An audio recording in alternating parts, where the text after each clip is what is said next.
ಕೋಗಿಲು ಬಡಾವಣೆಯಲ್ಲಿ ಎಷ್ಟು ಯಾವತ್ತು ಅದು 20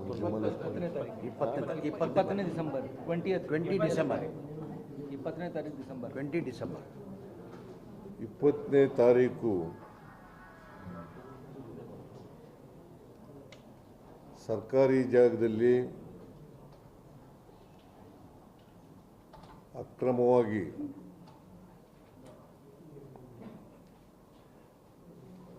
ಶೆಡ್ಗಳನ್ನು ನಿರ್ಮಾಣ ಮಾಡಿದ್ದಂಥ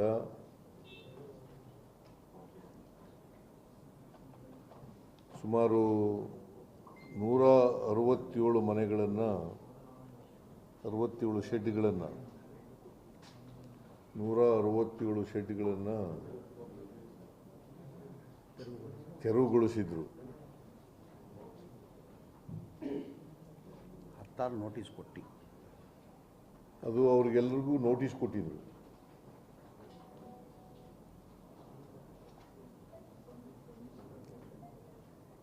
ನೋಟಿಸ್ ಕೊಟ್ಟ ಮೇಲೆ ತೆರವು ಮಾಡಿ, ನೀವು ಸರ್ಕಾರಿ ಜಾಗ ಇದು, ನೀವು ಖಾಲಿ ಮಾಡಲೇಬೇಕು ಅಂಥೇಳಿ ಅವರ ಗಮನಕ್ಕೂ ತರ್ತಕ್ಕಂಥ ಕೆಲಸವನ್ನು ಮಾಡಿದರು. ಆದರೂ ಅವರು ಖಾಲಿ ಮಾಡಿರಲಿಲ್ಲ. ನಿನ್ನೆ ನಾನು ವಸತಿ ಸಚಿವರಾದಂಥ ಸಿ ಜಮೀರ್ ಅಹಮದ್ ಖಾನ್ ಅವರನ್ನು ಮತ್ತು ನಮ್ಮ ಪೊಲಿಟಿಕಲ್ ಸೆಕ್ರೆಟರಿಗಳಾದಂಥ ನಸೀರ್ ಅಹಮದ್ ಅವರನ್ನು ಕಳಿಸ್ಕೊಟ್ಟಿದ್ದೆ ಜಾಗಕ್ಕೆ. ಇವತ್ತು ಡಿ ಕೆ ಶಿವಕುಮಾರ್ ಅವರು ಕೂಡ ಅಲ್ಲಿಗೆ ಭೇಟಿ ಕೊಟ್ಟಿದ್ದಾರೆ, ಅಧಿಕಾರಿಗಳ ಜೊತೆಯಲ್ಲಿ ಭೇಟಿ ಕೊಟ್ಟಿದ್ದಾರೆ.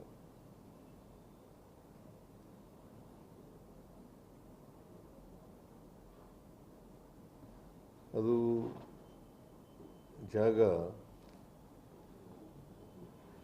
ಕಷಾಯ ವಿಲೇವಾರಿ ಮಾಡಲಿಕ್ಕೆ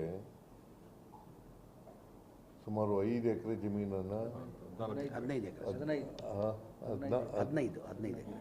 15 ಎಕರೆ ಇಲ್ಲ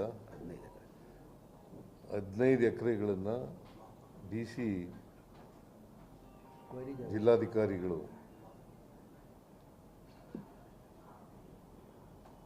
ನಗರ ಪಾಲಿಕೆಗೆ ಹಸ್ತಾಂತರ ಮಾಡಿದ್ದಾರೆ. ಬಂಡೆ ಕ್ವಾರಿ ಇದೆ, ಬಂಡೆ ಮತ್ತು ಕ್ವಾರಿ ಬಂಡೆ ಮತ್ತು ಕ್ವಾರಿಂಗ್ ಎಲ್ಲ ಇದೆ ಅಲ್ಲಿ.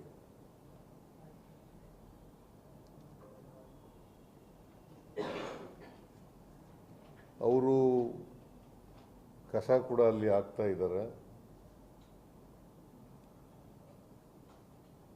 ಕಾರ್ಪೊರೇಷನ್ನವರು ಮತ್ತು ಅವರೇ ಸ್ವಾಧೀನದಲ್ಲಿದ್ದಾರೆ.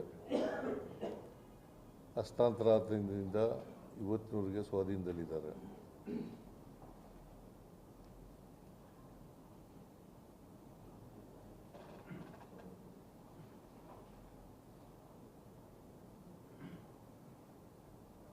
ನಾವು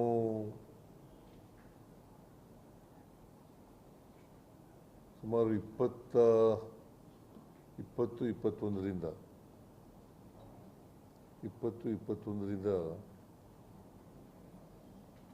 ಈ ರೀತಿಯಾಗಿ ಅಕ್ರಮವಾಗಿ ಶೆಡ್ಗಳನ್ನು ಕಟ್ಟಿಕೊಂಡು ಅಲ್ಲಿ ವಾಸ ಮಾಡ್ತಾ ಇದ್ದವರು. ಅದಕ್ಕೆ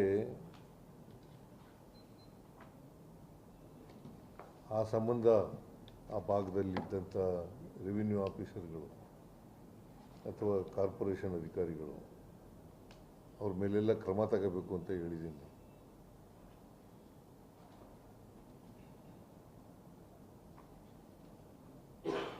ಯಾಕಂದರೆ ಇನ್ನು ಮುಂದೆ ಇಂಥ ಈ ತಹಸೀಲ್ದಾರ್ಗೆ ಗೊತ್ತಿಲ್ಲದೇನೆ, ಶಿರಸ್ತೆದಾರರಿಗೆ ಗೊತ್ತಿಲ್ಲದೇನೆ, ವಿಲೇಜ್ ಅಕೌಂಟೆಂಟ್ಗೆ ಗೊತ್ತಿಲ್ಲದೇನೆ ಆಗ್ಲಿಕ್ಕೆ ಸಾಧ್ಯನೇ ಇಲ್ಲ. ಅದು ಇಲ್ಲಿಗಲ್ ಎನ್ಕ್ರೋಚ್ಮೆಂಟ್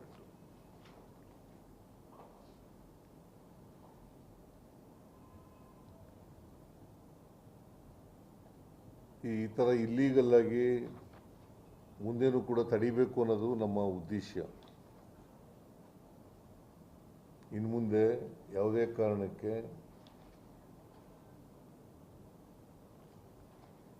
ಇಲ್ಲೀಗಲ್ ಆಗಿ ಮನೆ ಕಟ್ಟತಕ್ಕಂಥದ್ದು, ಅಲ್ಲಿ ವಾಸ ಮಾಡ್ತಕ್ಕಂಥದ್ದು, ಅದನ್ನು ಅವಕಾಶ ಮಾಡಿಕೊಡಕೂಡದು ಅಂತಕ್ಕಂಥ ಸ್ಟ್ರಿಕ್ಟ್ ಇನ್ಸ್ಟ್ರಕ್ಷನ್ಸನ್ನು ಸಂಬಂಧಪಟ್ಟಂಥ ಎಲ್ಲ ಅಧಿಕಾರಿಗಳಿಗೆ ಕೊಟ್ಟಿದ್ದೇನೆ.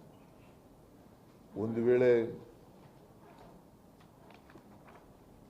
ಮನೆ ಕಟ್ಟಿದರೆ ಅದಕ್ಕೆ ಸಂಬಂಧಪಟ್ಟಂಥ ಅಧಿಕಾರಿಗಳೇ ಜವಾಬ್ದಾರರು ಅಂತಕ್ಕಂಥ ಮಾತುಗಳನ್ನು ಕೂಡ ಹೇಳಿದ್ದೇನೆ.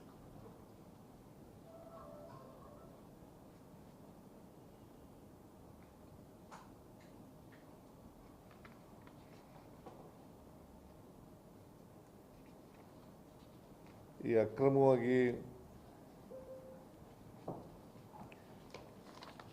ಶೆಡ್ಗಳನ್ನು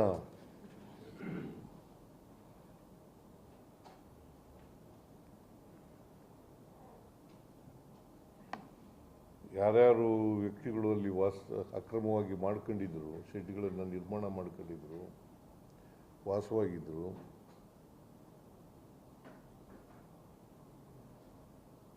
ಜಿಲ್ಲಾಧಿಕಾರಿಗೆ ಮತ್ತು ಸಂಬಂಧಪಟ್ಟಂಥ ಆ ಕಾರ್ಪೊರೇಷನ್ ಕಮಿಷನರು ಅವ್ರಿಗೆ ಹೇಳಿದ್ದೀನಿ, ನಾಳೆ ನಾಳಿದ್ದು ಅದನ್ನೆಲ್ಲ ವೆರಿಫೈ ಮಾಡಿ ಜಿನೈನ್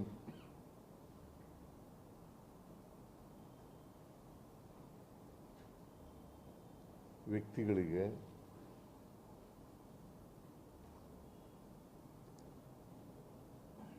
ಪರ್ಯಾಯ ವ್ಯವಸ್ಥೆಯನ್ನು ಮಾಡಿಕೊಡಬೇಕು ಅಂತೇಳಿ ಸರ್ಕಾರ ತೀರ್ಮಾನ ಮಾಡಿದೆ.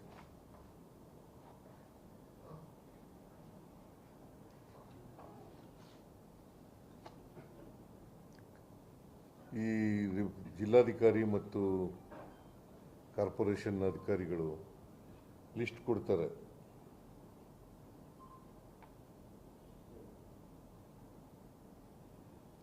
ಯಾರೆಲ್ಲ ಎಲಿಜಿಬಲ್ ಇದ್ದಾರೆ ಅವರೆಲ್ಲ ಲಿಸ್ಟ್ ಎಲ್ಲ ಕೊಡ್ತಾರೆ. ಆ ಲಿಸ್ಟಿನ ಆಧಾರದ ಮೇಲೆ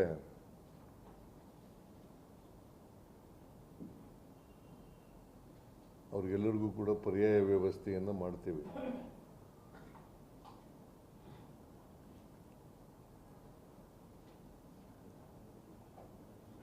ಈ ವಿಚಾರದ ಬಗ್ಗೆ ನನ್ನ ಜೊತೆಯಲ್ಲಿ ಡೆಲ್ಲಿನಲ್ಲಿ ಕೆ.ಸಿ. ವೇಣುಗೋಪಾಲ್ ಅವರು ಕೂಡ ಚರ್ಚೆ ಮಾಡಿದ್ದಾರೆ. ಡಿ.ಕೆ. ಶಿವಕುಮಾರ್ ಜೊತೆಲೂ ಕೂಡ ಚರ್ಚೆ ಮಾಡಿದ್ದಾರೆ.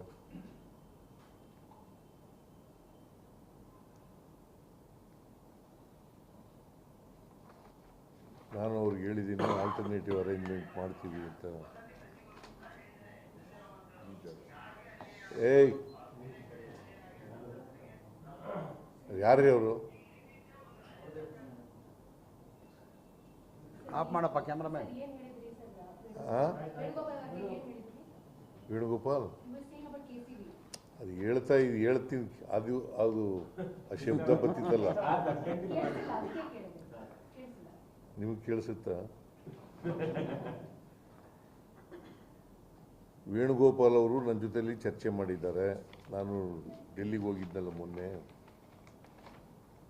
ಆಗ ಇವ್ರ ಜೊತೆಲೂ ಕೂಡ ಮಾತಾಡಿದ್ದೀನಿ ಅಂತ ಹೇಳಿದ್ರು. ನಾನು ಡಿ ಕೆ ಶಿವಕುಮಾರ್ ಜೊತೆಲೂ ಕೂಡ ಮಾತಾಡಿದ್ದೀನಿ. ನಾನು ಹೇಳಿದೆ ಅವ್ರಿಗೆ ಅದೇ ಜಾಗದಲ್ಲಿ ಮತ್ತೆ ಅವ್ರನ್ನ ಇದು ಮಾಡೋಕ್ಕಾಗಲ್ಲ, ಯಾಕಂದರೆ ಅದು ಸರ್ಕಾರಿ ಜಾಗ, ಅಕ್ರಮವಾಗಿ ಅವರು ಕಟ್ಕೊಂಡಿದ್ದಂಥದ್ದು, ಶೆಡ್ಗಳು ಹಾಕ್ಕೊಂಡಿದ್ದಂಥದ್ದು. ಬೇರೆ ಕಡೆ ಅವ್ರಿಗೆ ಆಲ್ಟರ್ನೇಟಿವ್ ಆಗಿ ಪರ್ಯಾಯ ವ್ಯವಸ್ಥೆ ಮಾಡಿಕೊಡ್ತೀವಿ ಅಂತ ಹೇಳಿದ್ದೆ.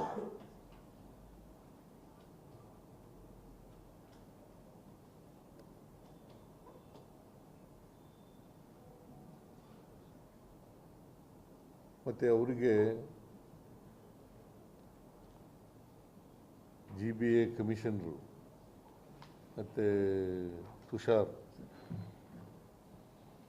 Secretary additional chief secretary urban development department. ಅವ್ರಿಗೂ ಸಲಹೆ ಕೊಟ್ಟಿದೆ, ಅವ್ರಿಗೆ ಊಟ ವಸತಿ ಎಲ್ಲ ಏರ್ಪಾಡು ಮಾಡಿ ಅಂತ. ತಾತ್ಕಾಲಿಕವಾಗಿ ಊಟ ವಸತಿ ಮಾಡಿಕೊಡ್ಬೇಕು ಅಂತ ಹೇಳಿದೆ. ಅವ್ರು ಯಾರೂ ಇಲ್ಲಿವರೆಗೆ ಹೋಗಿಲ್ಲ. ಅವರು ಇಷ್ಟ 3 ಕಡೆಗೆ ವ್ಯವಸ್ಥೆ ಮಾಡಿದ್ದೀವಿ, ಬಟ್ ಅವರು ಹೋಗ್ತಾ ಇಲ್ಲ. 3 ಕಡೆ ವ್ಯವಸ್ಥೆ ಮಾಡಿತ್ತು, ಆದರೂ ಕೂಡ ಅವ್ರು ಹೋಗಿಲ್ಲ.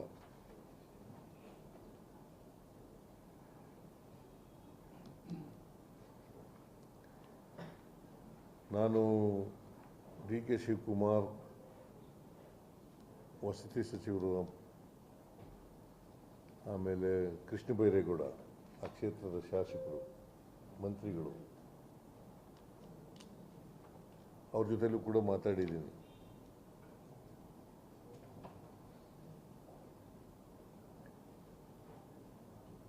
ಜಮೀರ್ ಅಹಮದ್ ಖಾನ್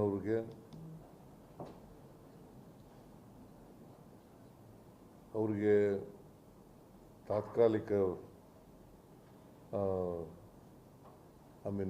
ಪರ್ಯಾಯ ವ್ಯವಸ್ಥೆಯನ್ನು ಮಾಡಬೇಕು ಅಂತೇಳಿ ರಿಕ್ವೆಸ್ಟ್ ಮಾಡಿದಾಗ ಅಲ್ಲೇ ಎಂಥದ್ದು ಊರದು ಬೈಯಪ್ಪನಹಳ್ಳಿ ಸರ್ವೆ ನಂಬರ್ 23ರಲ್ಲಿ ಬ್ಯಾಟನ್ಪುರದಲ್ಲಿ ಸುಮಾರು 1187 ಮನೆಗಳನ್ನು ನಿರ್ಮಾಣ ಮಾಡಿದ್ದಾರೆ.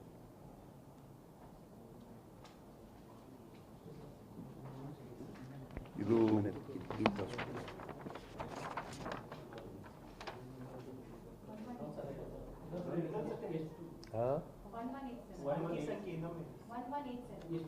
ಟೋಟಲ್ ಮನೆಗಳು ಇರೋದು ಟೋಟಲ್ ಇಲ್ಲ. ಅವ್ರಿಗೆ ಲಿಸ್ಟ್ ಕೊಡ್ತಾರಲ್ಲ, ಅವ್ರಿಗೆ ಯಾರು ಲಿಸ್ಟ್ ಕೊಡ್ತಾರೆ ಕಾರ್ಪೊರೇಷನ್ ಅವರು ಮತ್ತೆ ವೆರಿಫೈ ಮಾಡಿ ಜಿನೈನ್ ಪರ್ಸನ್ಸು ಯಾರ್ಯಾರು ಮನೆ ಕಳ್ಕೊಂಡಿದ್ದಾರೆ ಅವ್ರಿಗೆ ಮನೆಗಳನ್ನು ಕೊಡ್ತಕ್ಕಂಥದಕ್ಕೆ ಲಿಸ್ಟ್ ಕೊಡ್ತಾರೆ. ಅವರು ವೆರಿಫೈ ಮಾಡಿ ಲಿಸ್ಟ್ ಕೊಟ್ಟಾದಮೇಲೆ ಆ ಲಿಸ್ಟ್ ಕೊಟ್ಟಾದಮೇಲೆ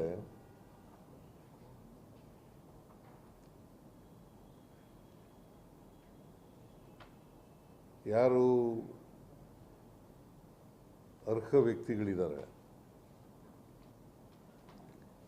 ಅವರಿಗೆ ಈ Baiyappanahalli multi storeyed housing project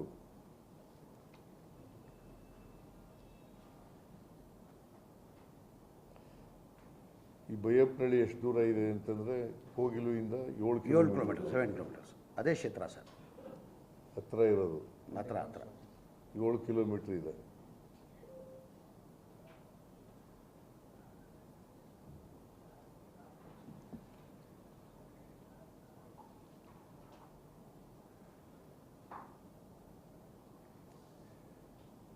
ಒಂದು ಮನೆಗೆ ಸುಮಾರು 11 ಲಕ್ಷದ 20 ಲಕ್ಷ 11.20 ಲ್ಯಾಕ್ಸ್ 11.20 ಲಕ್ಷದ ಮನೆಗಳನ್ನು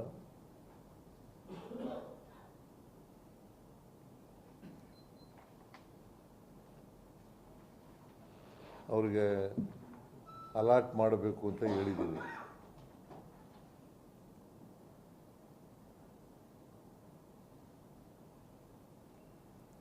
ಅದರಲ್ಲಿ ಜನರಲ್ಲು ಮತ್ತು ಪರಿಶಿಷ್ಟ ಜಾತಿ ಪರಿಶಿಷ್ಟ ವರ್ಗದವ್ರಿಗೆ ಬೇರೆ ಬೇರೆ ಸಬ್ಸಿಡಿಗಳಿದ್ದಾವೆ ಕೇಂದ್ರ ಸರ್ಕಾರ ರಾಜ್ಯ ಸರ್ಕಾರದಿಂದ.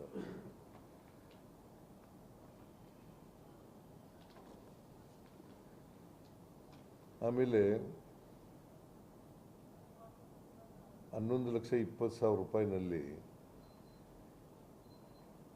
ಸುಮಾರು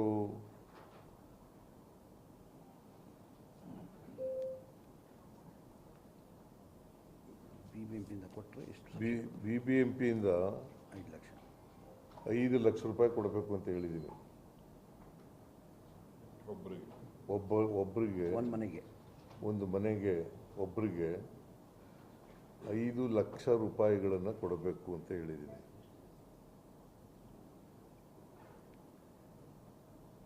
ಜನರಲ್ಗೆ ಎಲ್ಲ ಸಬ್ಸಿಡಿ ಸೇರಿ 8,70,000 ರೂಪಾಯಿ ಬರ್ತದೆ. SC STಗಳಾದರೆ 9.5 ಲಕ್ಷ ಬರ್ತದೆ. 2 ಲಕ್ಷ ಇವ್ರು ಕಟ್ಟಬೇಕು, 1 ಲಕ್ಷ ಸರ್. ಇದು ಉಳಿದಂಥ ಅಮೌಂಟ್ ಇದೆಯಲ್ಲ,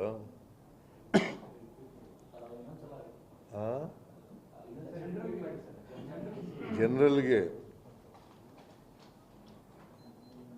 8,70,000, 5 ಲಕ್ಷ ಸೇರಿ ಕಾರ್ಪೊರೇಷನ್ ಅವರು 5 ಲಕ್ಷ ಕೊಡ್ತಾರಲ್ಲ, ಅದು ಸೇರಿ 3,70,000 ಸಬ್ಸಿಡಿ, 5 ಲಕ್ಷ ಕಾರ್ಪೊರೇಷನ್ ಕೊಡ್ತಕ್ಕಂಥದ್ದು, ಒಟ್ಟು 8,70,000. SC STಗಳಿಗೆ 4.5 lakh subsidy plus 5,000. 5 lakh, sorry 5 lakh. SC STಗಳಿಗೆ 4.5 ಲಕ್ಷ ಸಬ್ಸಿಡಿ ಪ್ಲಸ್ 5,000 ಕಾರ್ಪೊರೇಷನಿಂದ ಕೊಡ್ತಕ್ಕಂಥದ್ದು, 5 ಲಕ್ಷ. ಸೊ ಅವರು 9.5 ಲಕ್ಷ. ಉಳಿದ ಜನರಲ್ಗೆ 2.5 ಲಕ್ಷ ಇದೆಯಲ್ಲ, ಅದನ್ನು ಲೋನ್ ಸಾಲದ ರೂಪದಲ್ಲಿ ಬೆನಿಫಿಷಿಯರಿಗೆ ಕೊಡ್ತಕ್ಕಂಥದ್ದು. ಅದನ್ನು ಜಮೀರ್ ಅಹಮದ್ ಖಾನ್ ಅವರು ಅವರಿಗೆ ಬೆನಿಫಿಷಿಯರಿಗೆ ಸಾಲ ಕೊಡಿಸ್ತೀನಿ ಅಂತ ಒಪ್ಕೊಂಡಿದ್ದಾರೆ. ಇದು ಜನರಲ್ಗೆ 2.5 ಲಕ್ಷ ಸಾಲ. SC STಗೆ 1,70,000.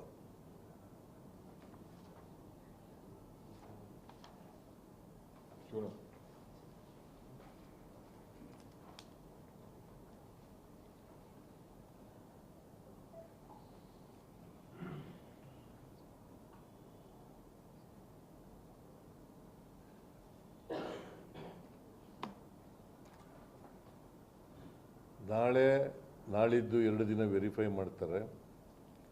1ನೇ ತಾರೀಕು, ಜನವರಿ 1ನೇ ತಾರೀಕು ಹೊಸ ವರ್ಷ ಪ್ರಾರಂಭದ ದಿನ ಮನೆಗಳು ಕೊಡ್ತೀವಿ. ಇವರನ್ನ ವಾಸಕ್ಕೆ ಮನೆಗಳನ್ನು ಒದಗಿಸ್ಕೊಡ್ತಕ್ಕಂಥ ಕೆಲಸವನ್ನು ಜಮೀರ್ ಅಹಮದ್ ಖಾನ್ ಅವರು ವಸತಿ ಸಚಿವರು ಒಪ್ಕೊಂಡಿದ್ದಾರೆ. ಲಿಸ್ಟು ಅವ್ರಿಗೆ ಕೊಡ್ತಾರೆ. ಅವರು ಕೊಟ್ಟಂಥ ಲಿಸ್ಟು ಪ್ರಕಾರ ಬೆನಿಫಿಷರೀಸ್ ಲಿಸ್ಟು ಅದ್ರ ಪ್ರಕಾರ ಮಾಡ್ತಾರೆ. So I made myself very clear ಅಲ್ಲ? ನಿಮಗೆ ಎನಿ ಡೌಟ್?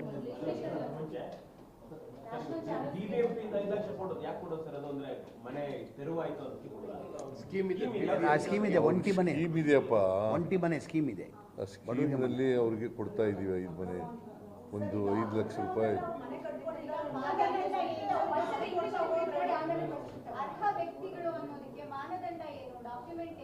ಅದು ವೆರಿಫೈ ಮಾಡ್ತಾರೆ ಅವರು.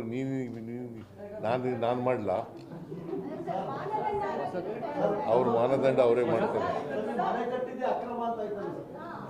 ಮನೆ ಕಟ್ಟಿದ್ದೇ ಅಕ್ರಮ. ಆದರೂ ಅಕ್ರಮವಾಗಿ ಮನೆ ಕಟ್ಕೊಂಡು ವಾಸ ಮಾಡ್ತಾ ಇದ್ದಾರಲ್ಲ, ಆನ್ ಹ್ಯುಮ್ಯಾನಿಟೇರಿಯನ್ ಗ್ರೌಂಡ್ಸ್ ನಾವು ಇವರಿಗೆ ವಾಸಕ್ಕೆ ಪರ್ಯಾಯ ವ್ಯವಸ್ಥೆಯನ್ನು ಮಾಡ್ತಾ ಇರ್ತಕ್ಕಂಥ.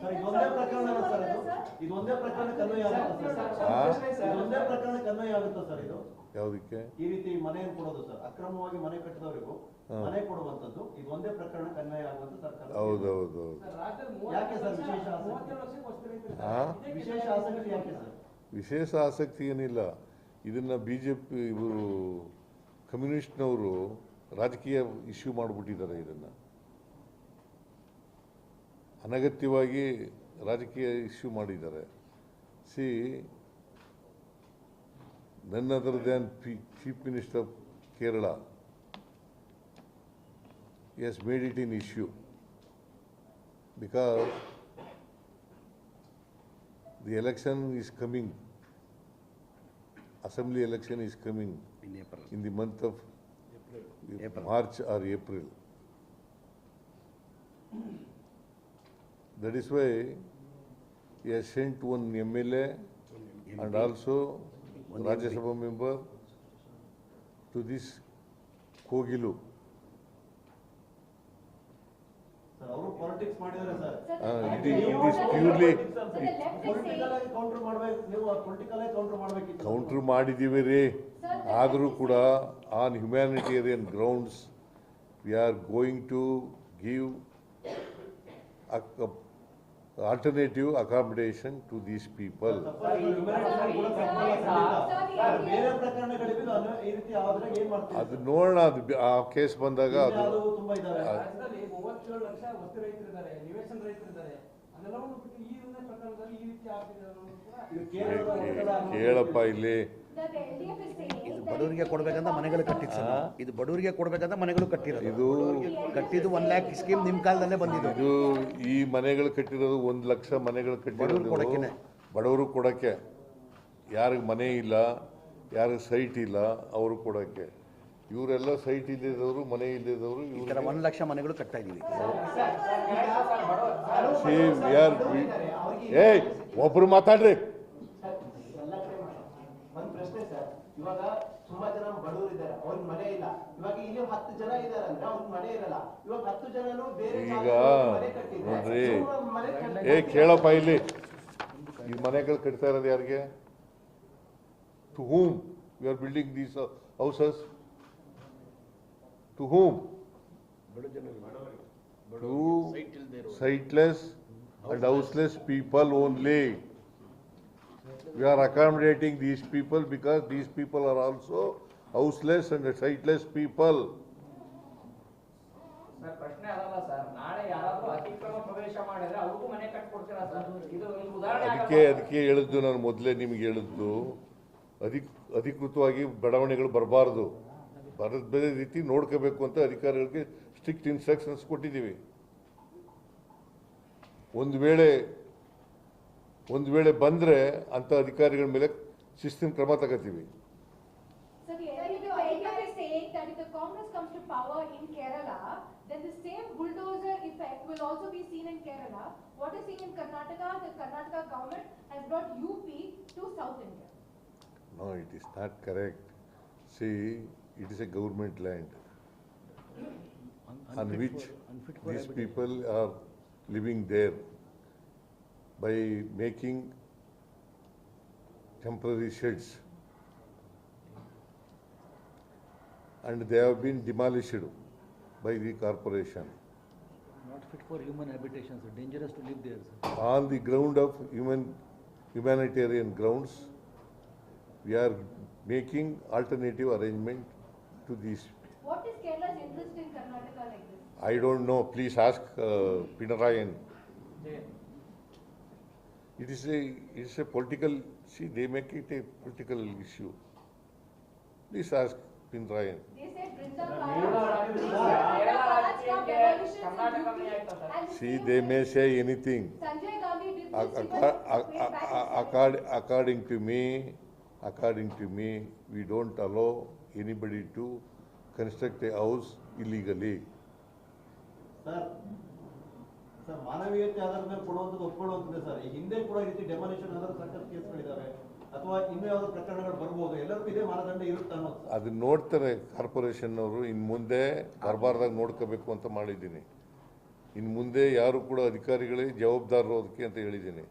ಈ ಥರ ಇಲ್ಲೀಗಲ್ ಆಗಿ ಮನೆಗಳು ಕಟ್ಟಿಕೊಳ್ತಕ್ಕಂಥದ್ದು, ಸರ್ಕಾರಿ ಜಾಗದಲ್ಲಿ ವಾಸ ಮಾಡ್ತಕ್ಕಂಥದ್ದು, ಶೆಡ್ ಹಾಕೊಳ್ತಕ್ಕಂಥದ್ದು, ಗುಡಿಸಲು ಹಾಕೊಳ್ತಕ್ಕಂಥದ್ದು, ಇದಕ್ಕೆಲ್ಲ ಅವಕಾಶ ಮಾಡಿಕೊಡ್ಕೊಡೋದು ಅಂತ ಹೇಳಿ ಅಧಿಕಾರಿಗಳಿಗೆ ಹೇಳಿದ್ದೀವಿ.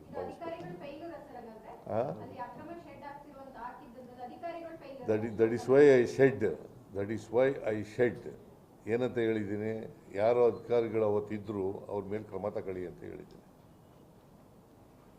ಸರ್ ಬಹಿರಂಗವಾಗಿ ಅಲ್ಲಿನ ಜನರು ಏನ್ ನಿವಾಸಿಗಳಂತ ಇದ್ದಾರೆ ಅವರೇ ಹೇಳ್ತಾ ಇದ್ದಾರೆ ಕೃಷ್ಣ ಬೈರೇಗೌಡರು ಅಲ್ಲಿ ನಮಗೆ ವೋಟರ್ ಐಡಿಗಳನ್ನ ಮಾಡ್ಕೊಟ್ಟಿದ್ದಾರೆ ಆಧಾರ್ ಕಾರ್ಡ್ನ ಮಾಡ್ಕೊಟ್ಟಿದ್ದಾರೆ ಅಂತಕ್ಕಂಥ ಆರೋಪವನ್ನು ಬಹಿರಂಗವಾಗಿ ಮಾಡ್ತಾ ಇದ್ದಾರೆ ಅವರೇನೆ ಯಾರು? ವೋಟ್ ಹಾಕೋಸ್ಕರ ಮಾಡ್ಕೊಟ್ಟಿದ್ದಾರೆ ಅಂತ ಹೇಳಿ. ಈಗ ಕೃಷ್ಣ ಪ್ಲೀಸ್ ಆಸ್ಕ್ ಕೃಷ್ಣ ಬೈರೇಗೌಡ. ಅಲ್ಲ ನೀವು ಈಗ ಅಧಿಕಾರಿಗಳು ನಾವು ಹೇಳಿ ಅವ್ರು ಪ್ಲೀಸ್ ಆಸ್ಕ್ ಕೃಷ್ಣ ಬೈರೇಗೌಡ. ಕೃಷ್ಣ ಬೈರೇಗೌಡನ ಹೆಸರು ಹೇಳ್ದಲ್ಲಪ್ಪ ಹೌದು ಸರ್. ಅಲ್ವಾ ನೀನು ಹೇಳಿದ್ದು? ಅವ್ರನ್ನೇ ಕೇಳಿ, ಅವ್ರು ಕೊಟ್ಟಿದ್ರು. ವೋಟ್ ಅವತ್ತಿನ ದಿನ ಮಾಡ್ಕೊಟ್ಟಿದ್ದಾರೆ ಈಗ ನಾವು See, I do not know all those things. All those things I do not know because Krishna Bairegowda is not in the station. He has gone abroad. After he comes back, please ask him.